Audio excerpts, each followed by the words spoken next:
সম্মানিত দর্শক এবং শ্রোতাবৃন্দ, আমি ডক্টর আবুল কাশেম মোহাম্মদ মাহবুবুল্লাহ যশোরী বাংলাদেশি সেবা পার্টির পক্ষ থেকে আপনাদের সকলকে জানাই আসসালামু আলাইকুম রহমতুল্লাহ।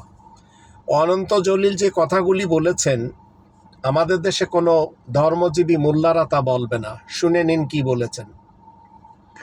আমাদের দেশে অনেক বড় বড় সুপারস্টার আছে, তাদেরকে তারা নিজেরাই অনেক বড় সেলিব্রিটি এবং সুপারস্টার মনে করে, কিন্তু অনন্ত জলিলের মতো এইরকম ভাবে কাউকে দেখলাম না আওয়াজ তুলতে। তো দর্শক, অনন্ত জলিল কি কথাগুলো বললো, একদম হৃদয় ছুঁয়ে গেল।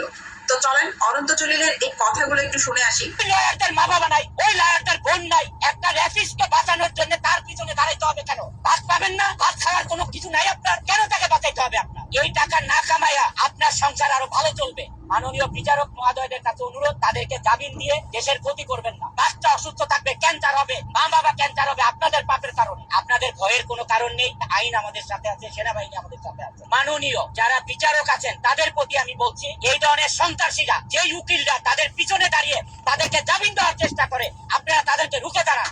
কি কারণে জামিন দিবেন? তার দ্বারা দেশের কি উপকার হয়েছে? কেন জামিন দিতে হবে তাকে?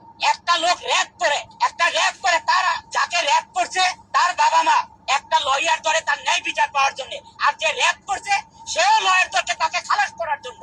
ওই লয়ারদের মা বাবা নাই, ওই লয়ারদের বোন নাই, ওই লয়ারদের বউ নাই, তার মেয়ে নাই, ওই লয়ারদের কোনো সন্তান নাই। একটা রেফিসকে বাঁচানোর জন্য তার পিছনে দাঁড়াইতে হবে কেন? বাস পাবেন